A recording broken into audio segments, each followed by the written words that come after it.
On this edition of SAC News, the British invade Santa Ana. Orange County gets a taste of Little Vietnam. And your local DMV closes abruptly. This and much more in this episode of SAC News.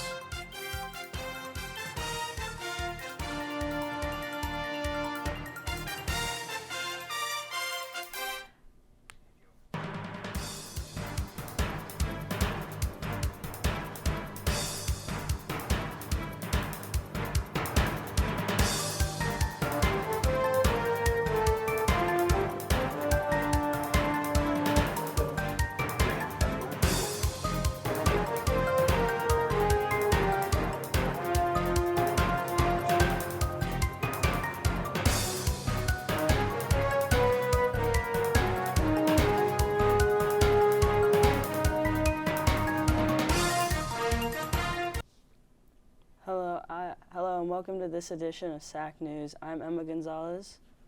And I am Stephanie Ramirez. Thanks for joining us. We begin with the case of the stroller swipers. 2 suspects have been arrested for stealing more than $1,700 in merchandise from a Target store in Irvine. Police identified the suspects as 24-year-old Mona Lisa Christina Babaru and an unnamed minor. Investigators say the pair used a stroller to hide large amounts of makeup and beauty products. Loss prevention apprehended them as they tried to leave the store without paying. Babaru has been booked on charges including burglary and organized retail theft, while the minor has been released to family but may still face burglary charges. An Irvine man was arrested last week for fatally stabbing his roommate in their home around 6 a.m. The man was identified as 22-year-old Zachary Dean Hinkle. Once officers arrived at the home, they performed life-saving measures, but the victim, identified as Terry Ramatula, died from his injuries. The investigation is ongoing. Irvine police do say that Hinkle and Ramatula had been arguing for the last few days. Downtown Santa Ana hosted a flea market over the weekend. Visitors welcomed over 200 local small businesses and vendors selling vintage clothing, records, plants, pins, and jewelry. Admission was free and the flea market ran from 11 a.m. to 7 p.m. The flea market takes place every third Saturday of the month till the end of the year.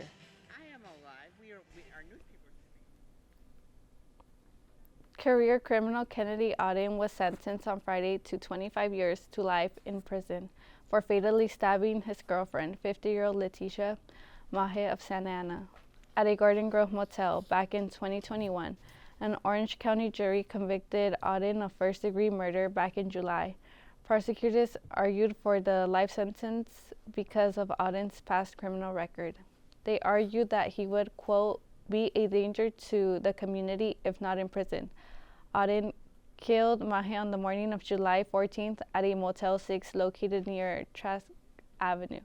Mahe died of multiple stab wounds and was pronounced dead at the motel. The DMV in Laguna Hills will close its door October 18th at 5 p.m. That means those residents will have to drive to the next closest DMV in San Clemente. It's another 30 to 45 minutes away there to get their real IDs and take their driving tests. This will be a big change for Laguna Hills residents.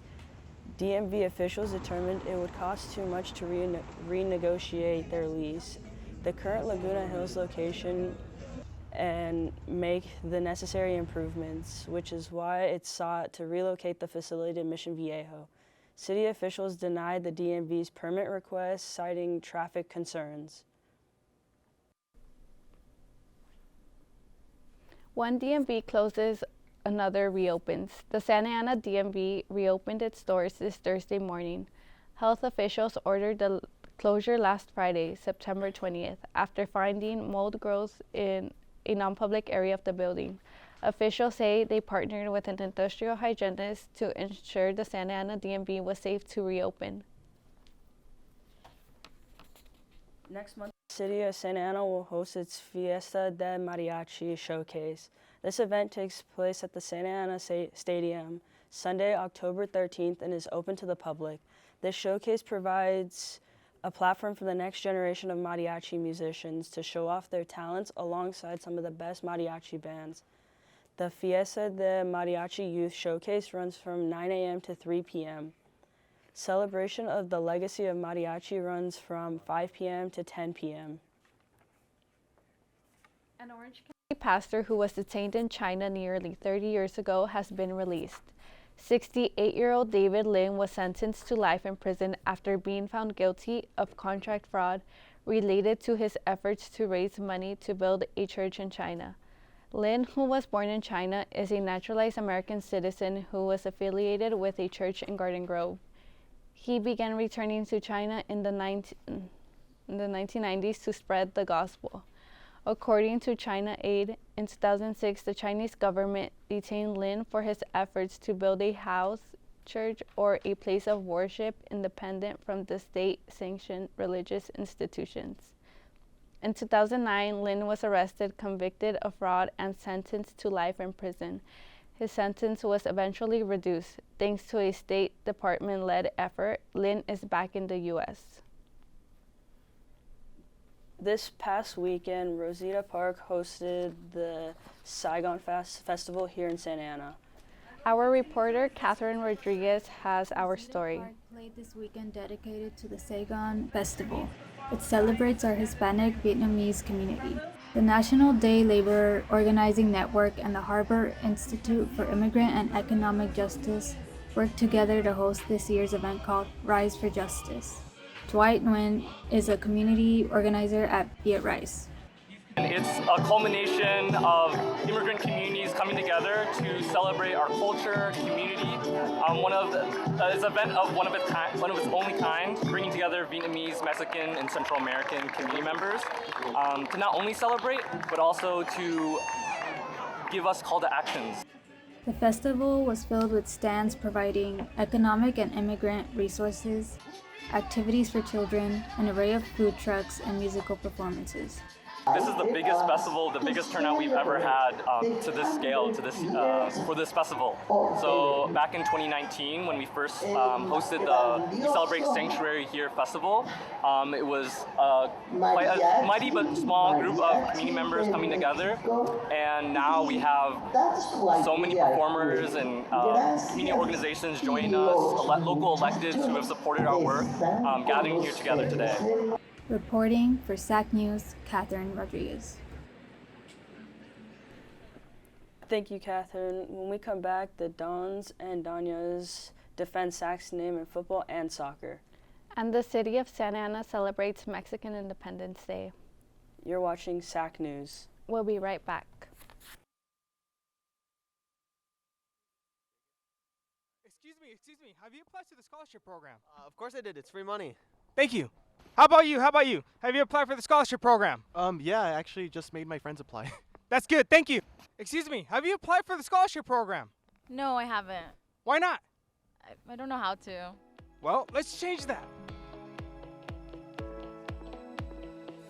The Scholarship Foundation offers help to all SAC students, such as providing writing workshops to help students with the writing portion of the application. I need a letter of recommendation? Hey, don't let the letter of recommendation hold you back. A letter of recommendation can come from a professor or even a counselor. You shouldn't be afraid to ask for their help.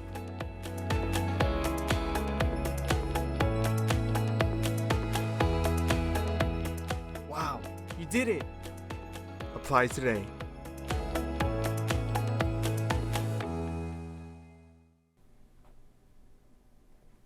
Welcome back, Dons. I'm Emma Gonzalez. And I'm Stephanie Ramirez.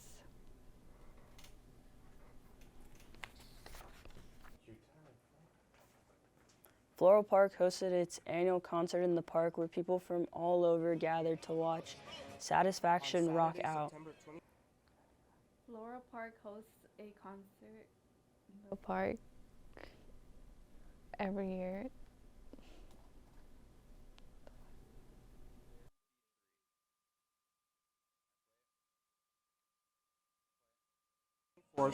the Floral Park cul-de-sac was treated to awesome hits by British cover rock band Satisfaction. Satisfaction has been touring Santa Ana for over 25 years, doing house performances and various performances around the city. Mike Jagger is the lead singer of Satisfaction. This is their first year performing in Floral Park. This all started right here in Santa Ana. And to see these homes that were built like in the 20s, you know, the real history lies here in Santa Ana. So I feel very blessed to have the opportunity.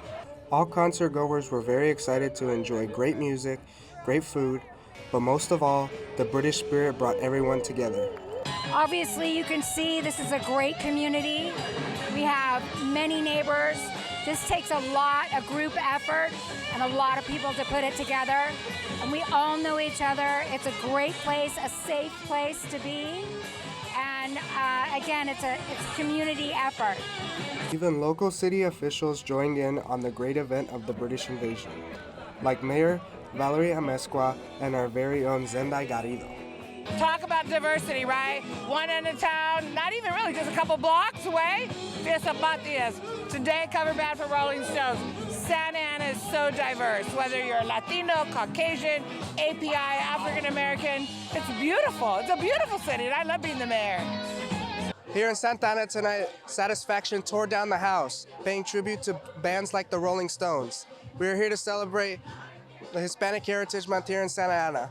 There was a vast, diverse group of people here today. Reporting from Floral Park, the British invasion, I'm Tristan Racinos. SAC News.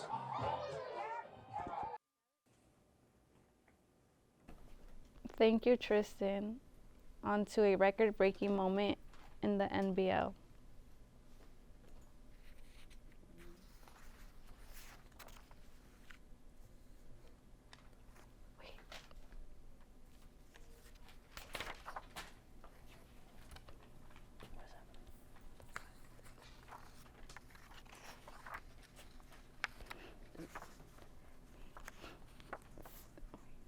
Six-year-old Anaheim Angel, Newport Beach resident, and current Los Angeles Dodger Shohei Ohtani hit and ran his way into baseball history last Thursday night.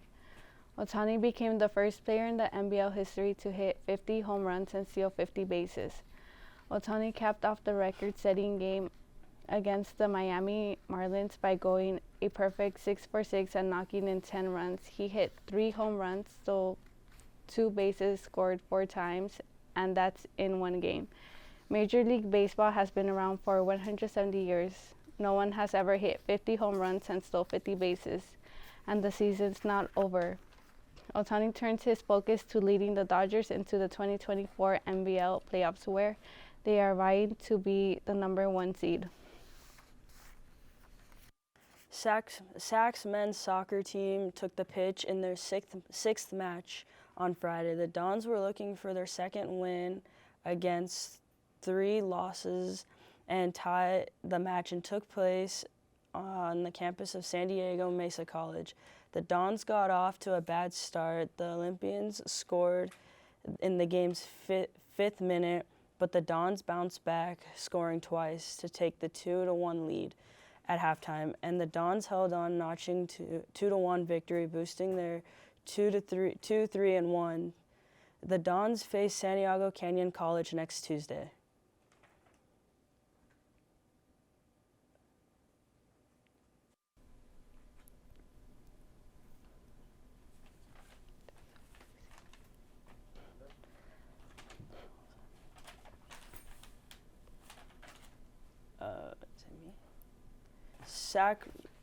SAC's men's football team played their 3rd game of the season on Saturday. The Dons are coming off an impressive win against LA Southwest, 28-19, while Glendale was also coming off an impressive win against Victor Valley, 37-13.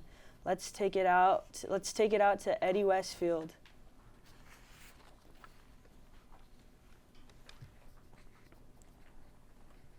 The Dons were struggling at first. They were down 14-6 with 2 quarters. That all changed in the 3rd quarter. The Dons scored 13 unanswered points to take the lead. The Dons defense stepped up big time in the 4th. They forced turnovers, With 2 interceptions, Christian Gabb's sack was returned by Owen Trench for the game-winning touchdown. The Dons completed the comeback win. They defeated the Gauchos 27-24. The Dons take their 2-1 records on the road, where they will face off against Santa Monica on Saturday. In women's soccer, the Dons dropped the second game of the season against LA Harbor. The Hawks went up 1-0 15 minutes before halftime. LA Harbor dominated the Dons, outshooting them 13-8. Santa Ana also had a loose foot, committing 12 fouls over the course of the game. Santa Ana came out flat against Harbor in the second half, conceding 2 goals, ultimately losing 3-0 to Harbor. The Lady Dons look to bounce back next week against their rival sister school, SAC. Last Friday, the Lady Dons of Santa Ana College hosted Golden West Rustlers on the volleyball court. The match ended with your Lady Dons falling short 3-0, ending their season record at 5 wins and 5 losses. The losses also meant the Lady Dons start Orange Empire Conference at 0-1. The Lady Dons travel Wednesday to Mission Viejo to take on the Saddleback Wildcats. And finally, let's take a look at this week's weather report. We're coming off a week of nice weather and moderate temps, which will continue throughout next week. We're looking to stay within the upper 70s going into the weekend and rolling into next week in the lower 80s. We'll be wrapping the month up and going into October with moderate highs, with Wednesday looking to be the hottest day, reaching a high of 85. Temps will start cooling down slightly after, but not enough for you to grab your coat. You'll have to hang on to that one for just a few more weeks. That's it for this. That's it for this edition of SAC News. Be sure to follow us on social media and watch previous episodes of SAC News on our YouTube channel.